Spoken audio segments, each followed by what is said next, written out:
Vous cherchez un nouveau téléphone? Un téléphone différent des autres? Un téléphone original, compact, mais quand même adapté à la consommation de contenu? Et un téléphone puissant? Eh bien, ça tombe bien puisque Samsung a probablement quelque chose pour vous. En effet, avec son nouveau Z Flip 5, Samsung tente de vous faire adopter le format pliant avec une proposition très alléchante. Si le Fold est devenu trop sage cette année, ça n'est clairement pas le cas du Flip qui lui a tout le potentiel pour devenir un véritable hit. Alors est-ce que ce potentiel se concrétise vraiment? Est-ce que ce téléphone vaut le coup? Eh bien on va regarder ça ensemble, mais je peux déjà vous dire que tout est une histoire de compromis.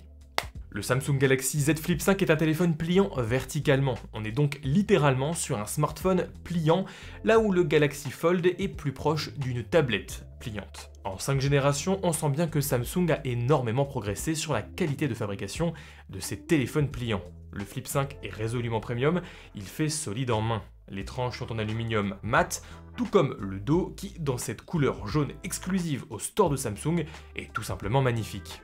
Le Z Flip 5 s'articule autour d'une charnière repensée et améliorée par la marque. Cette charnière est ferme et semble robuste. Et si le téléphone n'est toujours pas résistant à la poussière, il pourra quand même survivre à une rapide immersion dans de l'eau claire. Une fois replié, ce Z Flip 5 est complètement plat. Il n'y a pas de gap visible entre les deux parties, donc potentiellement moins de poussière qui pourrait se glisser dans l'écran. D'ailleurs, en parlant d'écran, la grosse nouveauté de cette année, c'est cet écran externe de 3,4 pouces, un écran beaucoup plus grand qu'avant, avec donc des possibilités nouvelles. Mais on en reparlera plus en détail juste après. Parlons d'abord de l'écran interne, un écran géant de 6,7 pouces, en Full HD+, et en technologie AMOLED avec un taux de rafraîchissement variable jusqu'à 120 Hz. Cet écran est vraiment bon, une fois placé en colorimétrie naturelle, on a un rendu assez neutre mais pour autant plaisant à l'œil. Cet effet est renforcé par une luminosité boostée par Samsung avec un pic potentiel lumineux à 1700 nits. C'est vraiment beaucoup et ça se ressent tout de suite. Même en extérieur, aucune difficulté pour consulter son téléphone et ça c'est chouette. Mais heureusement qu'on a cette luminosité plus forte car l'écran de ce Flip 5 est en plastique et est donc soumis à d'importants reflets. Il faut donc compenser et d'ailleurs c'est l'occasion de se rendre compte que l'écran de ce téléphone comporte toujours une belle pliure en plein milieu. Alors c'est pas terrible, d'autres font mieux et oui ça se sent toujours sous le doigt, mais quand l'écran est allumé, on l'aperçoit plus du tout et dans l'utilisation au quotidien c'est une zone qu'on évite quand même assez généralement, donc c'est pas horrible non plus. Un gros point non négligeable de cet écran, c'est la fragilité de ce dernier. On est en effet ici sur un écran en plastique avec quand même une fine couche de verre par-dessous. On a donc ici un écran qui peut rapidement se rayer, écran en plastique, mais en même temps un écran qui peut rapidement se casser en cas de choc, et ça c'est le problème du verre. Et on a énormément de retours d'utilisateurs sur les anciennes générations des Flip et des Fold qui ont eu ce genre de problème. Généralement, une cassure du verre qui intervient au niveau de la pliure, c'est assez dérangeant, et si vous ne voulez pas que ça vous arrive, ou tout du moins que ça soit bien pris en charge, je vous encourage de faire comme moi et de partir sur l'assurance Samsung Care Plus. Alors oui, c'est toujours une assurance à prendre en plus, c'est encore plus cher, mais ça pourra quand même vous éviter 2-3 méandres en termes de SAV en partant sur cette assurance. Et puis toujours au niveau de l'écran, on est ici sur un format 22 neuvième. Oui, 22 neuvième, encore plus haut que les smartphones de chez Sony qui eux sont en 21 neuvième. Et on a donc clairement ici l'aspect télécommande d'un smartphone très haut, mais ce qui veut dire également étroit, et ça forcément ça aura un impact sur la prise en main. En règle générale, un téléphone étroit est un téléphone plus facile à prendre en main, mais là l'écran est quand même en 6,7 pouces.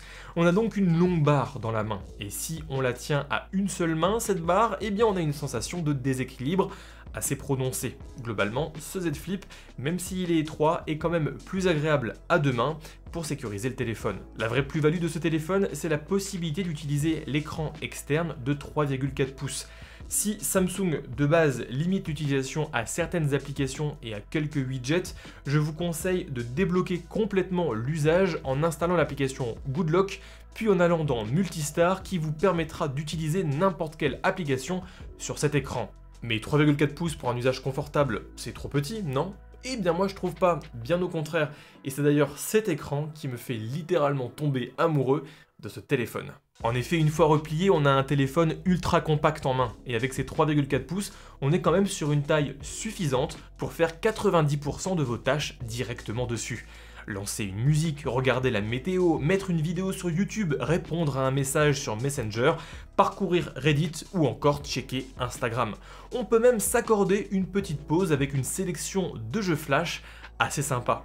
Bref, moi cet écran externe, je l'ai trouvé vraiment ultra agréable à utiliser au quotidien, et même si c'est pas viable à 100%, on peut quand même faire énormément de choses dessus, à tel point que je pense qu'on peut tout doucement commencer à considérer cet écran comme l'écran principal de ce téléphone, et dès qu'on a besoin de faire une tâche un petit peu plus longue, un petit peu plus précise, ou même de consulter du contenu, et bien tout simplement, on déplie le téléphone. En plus de ça, bonne nouvelle, le capteur d'empreinte n'est pas dans l'écran, mais sur la tranche. On a donc ici un capteur d'empreinte fiable, accessible pour les deux écrans et globalement performant. Malheureusement, à cause de la charnière, Samsung a dû placer le capteur un peu plus haut que d'habitude, ce qui vient légèrement impacter l'ergonomie du smartphone lors du déverrouillage. Pour le son, on retrouve comme souvent deux haut-parleurs, mais comme souvent, le haut-parleur du bas est plus puissant. On a donc un déséquilibre du son assez prononcé. Dans les paramètres d'accessibilité, on peut tenter de rééquilibrer la droite et la gauche, et dans les paramètres sonores, l'activation du Dolby Atmos vient clairement améliorer les choses. Ça reste moins bien qu'un autre smartphone dans cette gamme tarifaire, on remarque notamment un léger manque de basse, mais quand même, ça reste correct. Pour les performances, Samsung a équipé son Flip du Snapdragon 8 Gen 2. On est donc en présence d'un processeur ultra puissant et en plus efficient. Les performances sont excellentes et tout tourne sans difficulté. La chauffe est globalement maîtrisée, même si on sent que la partie haute chauffe plus vite. C'est certainement là que le processeur doit être. Samsung garantit en plus de ça 4 ans de mise à jour majeure, et combiné à ce processeur, on est donc sur un smartphone qui pourra durer longtemps sans difficulté. À ce moment-là du test, on est donc sur un smartphone ultra intéressant avec au final très peu de compromis. On a bien ce feeling en main un petit peu particulier à cause du déséquilibre, on a bien cette fragilité de l'écran à surveiller et le capteur d'empreinte placé un petit peu haut, mais franchement ça va. Mais en même temps ça va parce que les deux plus gros compromis de ce smartphone, eh bien on les a pas encore abordés. En effet, déjà, gros compromis assez frustrant, ce Flip 5 de Samsung, téléphone haut de gamme de 2023, nous réserve une partie photo et vidéo qui a bien 2-3 ans de retard. Le système photo se compose de deux capteurs de 12 mégapixels au dos, un grand angle et un ultra grand angle. En façade, un capteur de 10 mégapixels vient se charger des selfies. Globalement, les photos sont bonnes. On retrouve la patte Samsung avec un contraste marqué, une grande plage dynamique et une saturation boostée. Assez facilement, on peut tirer de super photos de ce Flip 5 et ça c'est top. Mais le problème, c'est que ce Flip 5 n'est pas un téléphone à 500 € et quand on s'apprête à dépenser 1200 € dans un téléphone, on peut légitimement s'attendre à beaucoup plus. Et ici, on n'a pas de téléphoto, on n'a pas de capteur zoom, pas de x5, pas de x3, pas de x2, et on peut même pas s'attendre à un zoom numérique sans perte, puisque je vous le rappelle, on est ici sur des capteurs de 12 mégapixels, donc ici ce Flip 5 n'en est pas capable. Et c'est vraiment dommage, c'est vraiment frustrant, puisque avec un capteur x3 par exemple, comme sur le S23, on serait tout simplement sur un des meilleurs smartphones de l'année. Après, le zoom numérique est pas affreux, Samsung est un des rares constructeurs à savoir faire un zoom dopé à l'intelligence artificielle, et donc jusqu'à x4, ça passe quand même facilement. De même, on se rend compte que si le logiciel est d'actualité, avec un traitement agréable des clichés, ça n'est toujours pas le cas des capteurs photo qui ont quand même maintenant plusieurs générations dans les dents et qui montrent rapidement certaines limites, notamment de nuit, où la colorimétrie vrille rapidement. Là par exemple, en vrai, j'étais carrément moins jaune. Mais je vais pas mentir, franchement la partie photo est vraiment qualitative, et à part l'absence du zoom qui m'énerve, on a un rendu vraiment propre. Même le capteur selfie est vraiment correct, malgré ses 10 mégapixels, et cerise sur le gâteau, grâce à cet écran imposant à l'avant, on peut utiliser l'écran externe pour se prendre en selfie avec les capteurs principaux du Flip 5, ce qui permet d'avoir des selfies de bien meilleure qualité. Mais par contre, je ne peux pas quand même cacher ma déception au niveau de la photo, qui est clairement une marche en dessous. Bon, on va d'abord parler de ce qui va. On a ici le nouveau traitement de Samsung, avec de bonnes couleurs et un rendu naturel. On a toujours un petit peu trop de netteté, mais franchement ça va. On a aussi le support de la 4K en 60 fps sur le capteur principal et sur le capteur selfie. On a la possibilité de se filmer en 4K 60 fps en se voyant dans l'écran externe. Il y a le support du mode vidéo pro et même le mode vidéo portrait qui permet de simuler logiciellement le flou d'arrière-plan. Donc à première vue, c'est vraiment très correct. Sauf que, comme souvent, le diable se cache dans les détails. En effet, ici, le capteur ultra grand angle est limité à la 4K 30 fps, soit une limitation que l'on avait en 2020 avec la gamme S20. On n'a également pas de possibilité d'enregistrement en 8K. Le mode portrait vidéo est limité à la Full HD, alors que sur les S23, c'est la 4K. Mais tout ça encore, admettons. Non, le pire c'est la stabilisation. Alors que le capteur principal est stabilisé optiquement, la compensation du mouvement et le traitement logiciel de Samsung donnent en 4K 60 fps un effet complètement distordu de l'image. Cet effet très perturbant est amplifié par le fait que Samsung désactive cette stabilisation électronique de l'image en 60 fps. Sauf que en 2023, personnellement, j'ai pas envie de filmer en 30 fps juste pour avoir une image stable, surtout sur un téléphone à 1200 €. Même sur les plans assez fixes, on se rend compte que ça bouge avec des mini-mouvements parasites. Après, à côté, effectivement, quand on active la Full HD ou la 4K 30 fps, on est sur quelque chose de quand même plus convenable. Donc de mon côté, j'espère que Samsung pourra corriger ça via des mises à jour. Mais pour beaucoup, et moi y compris, le plus gros point négatif de ces téléphones pliants, c'est au niveau de l'autonomie. En effet, ici, sur ce Z Flip 5, on est sur une batterie assez modeste de 3700 mAh qui est divisée en deux avec une batterie en bas et une batterie en haut. Rapidement, quand on voit ces 3700 mAh, on peut se dire que c'est assez proche des 3900 mAh que l'on retrouve dans le S23. Et quand on s'en souvient, le S23 avec ses 3900 mAh et avec exactement le même processeur avait finalement une bonne autonomie. Donc ici, bonne autonomie aussi, non? Encore une fois, c'est un petit peu plus compliqué que ça. En effet, ici, il ne faut pas oublier l'écran interne de 6,7 pouces. Et cet écran pompe un max. Et je dis pas ça pour rigoler, dès que l'écran pousse la luminosité et qu'on reste sur cet écran interne, la batterie fond comme neige au soleil. On voit clairement les pourcents baisser à l'œil nu, et si on lance un jeu, c'est pas mieux.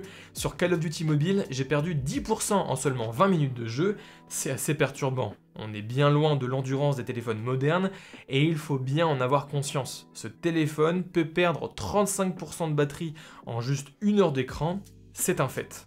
Mais de l'autre côté, je ne peux pas non plus vous dire que l'autonomie de ce téléphone est catastrophique ou impraticable, puisque en fait, il faut vraiment bien réussir à conjuguer l'écran principal interne et l'écran plus petit externe, puisque cet écran de 3,4 pouces, quand vous l'utilisez, consomme vraiment très peu de batterie. 30 minutes d'Instagram dans mon lit, moins 3%. Et ça, c'est impressionnant.